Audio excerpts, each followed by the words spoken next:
दोस्तों, इसके पहले कि मैं आपसे दो शब्द निवेदन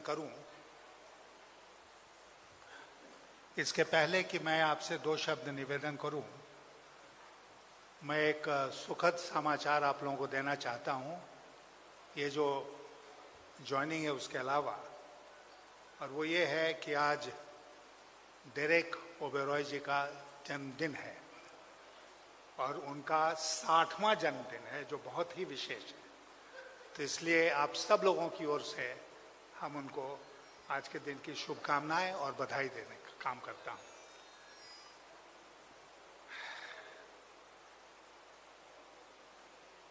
आपको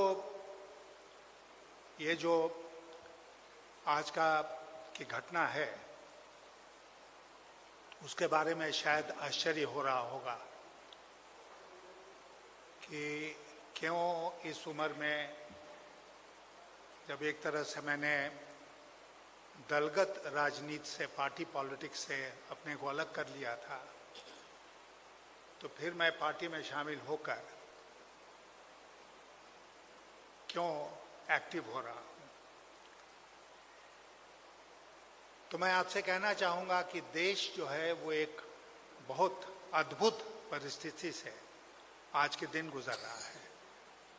बहुत अद्भुत परिस्थिति इसलिए है कि अभी तक जिन वैल्यूज को, जिन मूल्यों को हम बहुत महत्व देते थे और ये सोच के चलते थे कि इस पर सब कोई अमल करेगा ही हमारे प्रजातंत्र में, आज वो मूल्य खतरे में है और उनका अनुपालन नहीं हो रहा है। हम सब परिचित हैं इस बात से कि प्रजातंत्र की ताकत प्रजातंत्र की संस्थाएं होती हैं। The strength of democracy lies in the strength of the institutions of democracy. आज लगभग हर इंस्टीट्यूशन, जो संस्था है प्रजातंत्र की, वो कमजोर हो गई है और मैं बहुत अफसोस के साथ इस बात को कह रहा हूं कि उसमें देश की जो न्यायपालिका है, जुडिशरी है, वो भी शामिल होती है। इसलिए सरकार के मनमानेपन के ऊपर अंकुश लगाने वाला कोई बचा ही नहीं। तो हमारे देश के लिए ये सबसे बड़ा खतरा पैदा हो गया है।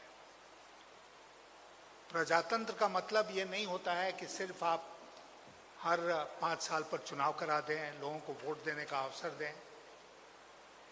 प्रजातंत्र का मतलब होता है कि जो सरकार बनती है, जो प्रतिनिधि चुने जाते हैं, वो 24/7 के बेसिस पर जनता के प्रति अपने कर्तव्य का पालन करते रहें। तो आज आप देख रहे हैं कि हमारे देश में क्या हो रहा है और ऐसा लगता है जैसे कि किसी को कोई चिंता नहीं है। आज इस देश का किसान उद्वेलित है। जो किसान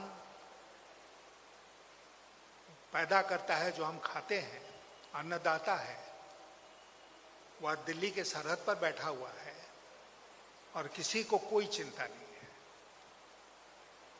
मजदूर पलायन करके रोजी रोटी की तलाश में गए,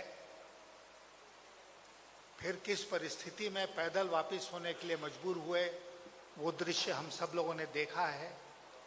आज वो भी त्रस्त है।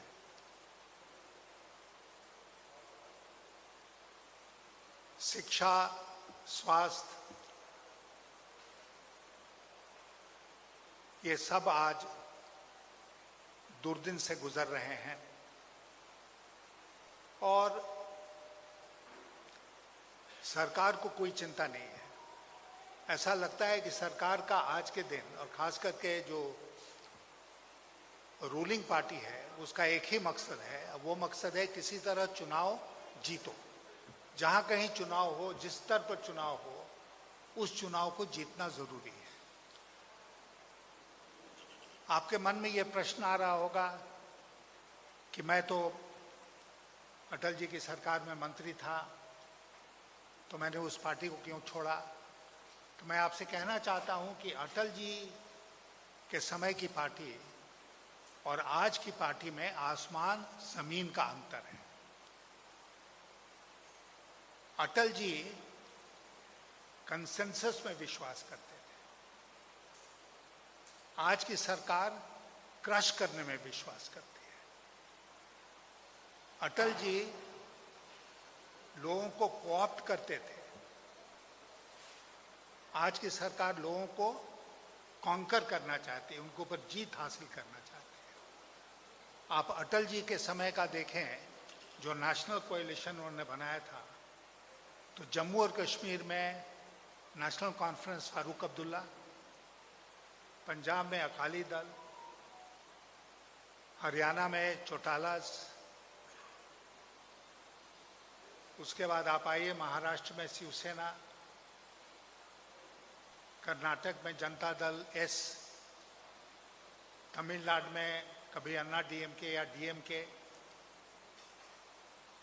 आंध्र प्रदेश में टीडीपी, उड़ीसा में बीजू जनता दल, बंगाल में ममता जी, असम में असम गण परिषद, बिहार में नीतीश कुमार की पार्टी।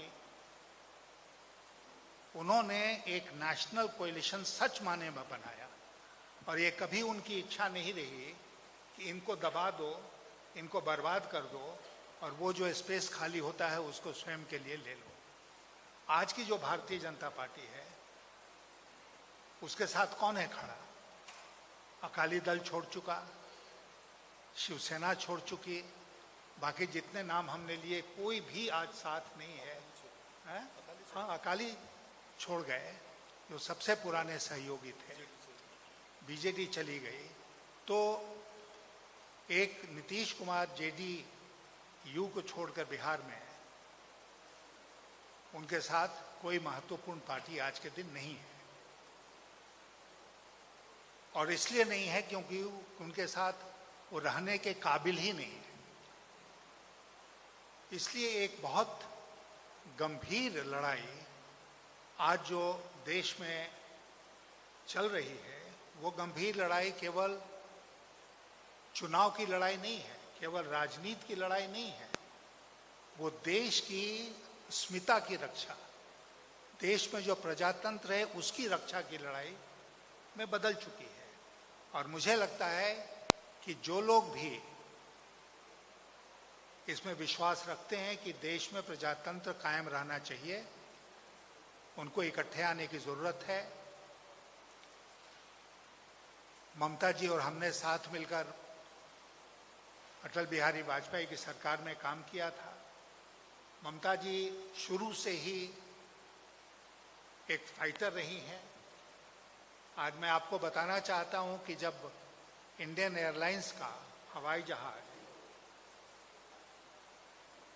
उसको अगवा कर लिया गया था, अपहरण हो गया था और जो आतंकवादी थे उसको कंधार ले गए थे, तो कैबिनेट में एक दिन चर्चा हो रही थी, तो ममता जी ने ऑफर किया कि वो स्वयं हॉस्टेज बन के जाएंगी वहां पर और शर्त ये होनी चाहिए कि बाकी जो हॉस्टेजेस हैं उनको आतंकवादी छोड़ दें और वो उनके कब्जे में चली जाएंगी और जो कुर्बानी देनी पड़ेगी वो कुर्बानी देंगी देश के लिए।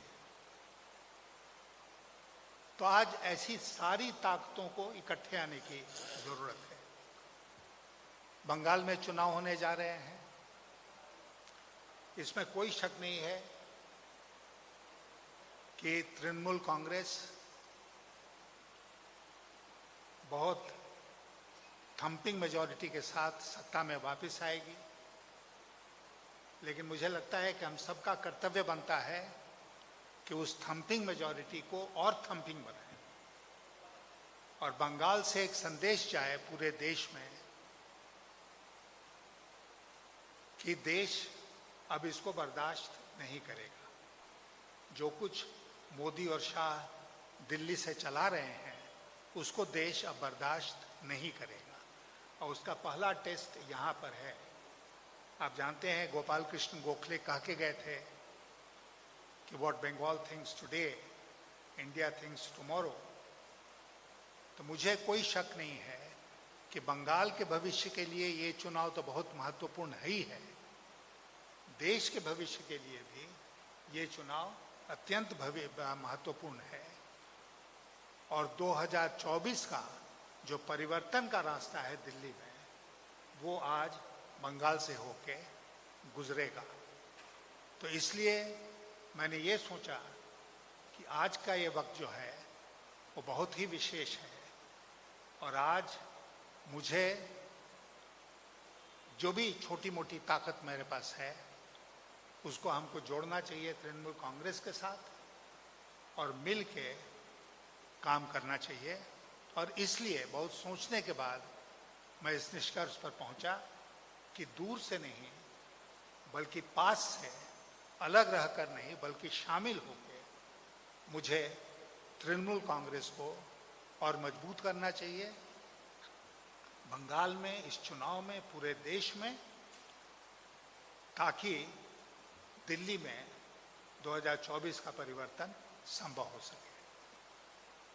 तो ये मैं अपनी तरफ से आपसे कहना चाहता था। मैं आभारी हूँ अपने सारे वरिष्ठ साथियों का और विशेषकर ममता जी से, क्योंकि उनसे हमारी सुबह मुलाकात हुई, बहुत लंबी मुलाकात हुई, लगभग 45 मिनट हम लोग रहे साथ और कई मुद्दों पर चर्चा हुई। उसी से थोड़ी देर हो गई यहाँ आने में। तो मैं अपने सारे साथियों का, विशेषकर ममता जी के प्रति आभारी हूँ कि उन्होंने मुझे ये मौका आज के दिन दिया है। बहुत धन्यवाद। आप लोग कुछ पूछना चाहते हैं तो पूछ।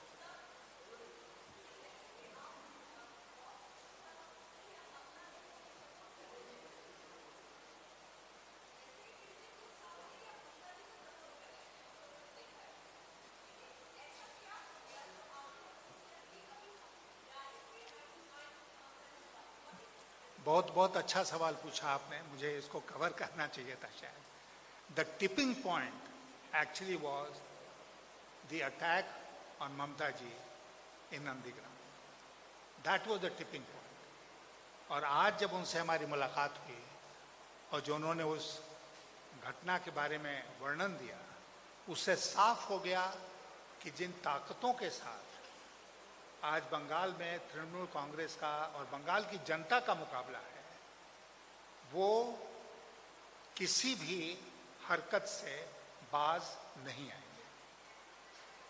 तो वो किसी हद तक जा सकते हैं, लोगों की हत्या करा सकते हैं, लोगों के ऊपर अटैक करा सकते हैं, उनको इमोबिलाइज कर सकते हैं, किसी हद तक जा सकते हैं चुनाव जीतने के लिए। वो एक तरह से वो मोमेंट ऑफ डिसीजन था ममता जी के ऊपर जो अटैक हुआ। मैंने सोचा कि अब बाहर रहकर नहीं बल्कि बगल में रहकर, अंदर रहकर मुझे उनका साथ देना चाहिए।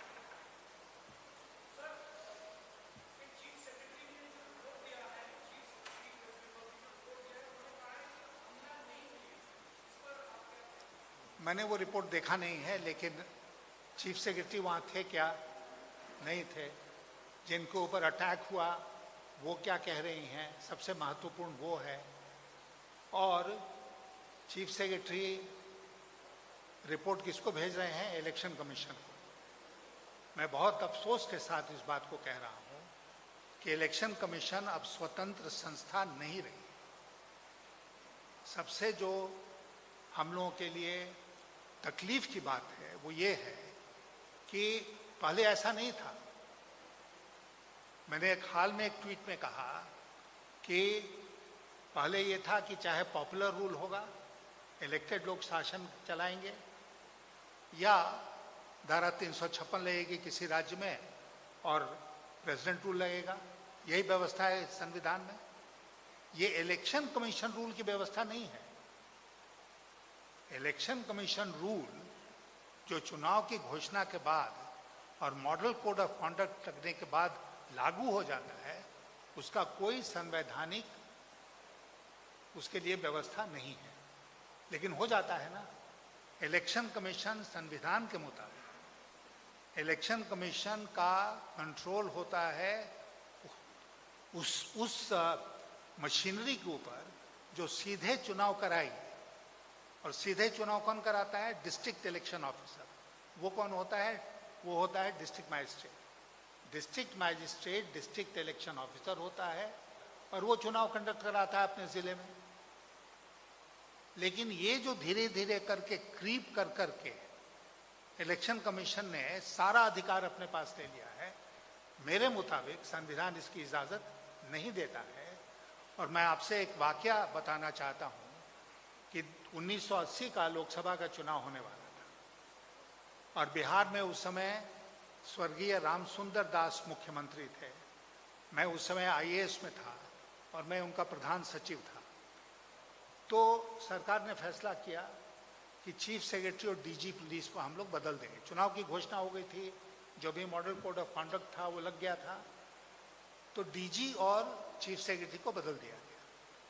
चुनाव आयोग ने आपत्ति की, पत्र भेजकर कि आप ऐसा नहीं कर सकते हैं, और हम लोगों ने बिहार सरकार की ओर से एक स्टिंगिंग जवाब चुनाव आयोग को दिया था, मुझे याद है, जिसमें पूरे संविधान के प्रावधानों का जिक्र था और ये था कि चीफ सेक्रेटरी और डीजी पुलिस या उस लेवल के जो अधिकारी होते हैं वो डायरेक्टली चुनाव नहीं कराते हैं, चुनाव तो डिस्ट्रिक्ट इलेक्शन ऑफिसर कराता है, इसलिए उनको बदलने में आपको क्या एतराज हो सकता है? और चुनाव आयोग खामोश रह गया। वही कानून जो आज के दिन है 1980 में भी था। लेकिन जैसा मैंने कहा कि क्रीपिंग एक्विजिशन, क्रीप कर कर के आगे बढ़ बढ़कर एक व्यवस्था बन गई है कि चुनाव आयोग जब घोषणा करेगा चुनाव का तो वो मॉडल कोड ऑफ कॉन्डक्ट लेगा और उसका पूरा शासन जो है वो चुनाव आयोग के हाथ में चला जाता है। चीफ सेक्रेटरी कौन बनेगा? चुनाव आयोग तय करेगा।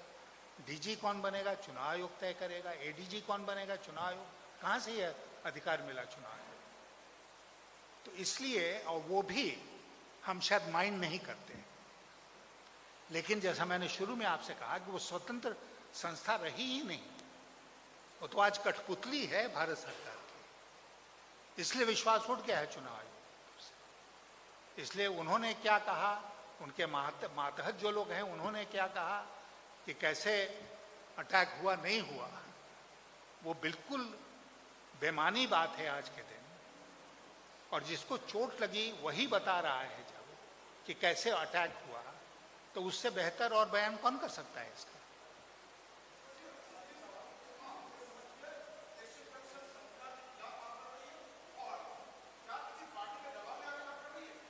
जब मैंने कहा कि इलेक्शन कमीशन स्वतंत्र संस्था नहीं रही, तो मेरा मतलब यही था साफ तौर पर कि जिस प्रकार प्रजातंत्र की अन्य संस्थाएं भारत सरकार और खास करके मोदी शाह के नियंत्रण में चली गई हैं, उसी प्रकार चुनाव आयोग भी चला गया है। आज हमारी ममता जी से जब बात हो रही थी, 8 फेज का चुनाव बंगाल में कराएंगे, किस बेसिस पर कराएंगे?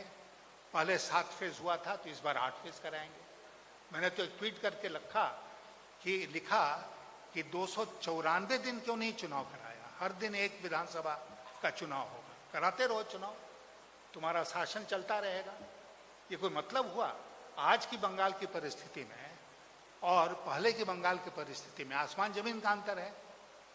तो नहीं, पहले हुआ है इसलिए हम कराएंगे इसको। और सबसे जो आश्चर्य की बात है, एक जिले में चुनाव हो रहा है, एक ही जिले में एक दिन एक कॉन्स्टिट्यूंसी का चुनाव हो रहा है, दूसरे दिन दूसरी कॉन्स्टिट्यूंसी का चुनाव हो रहा है।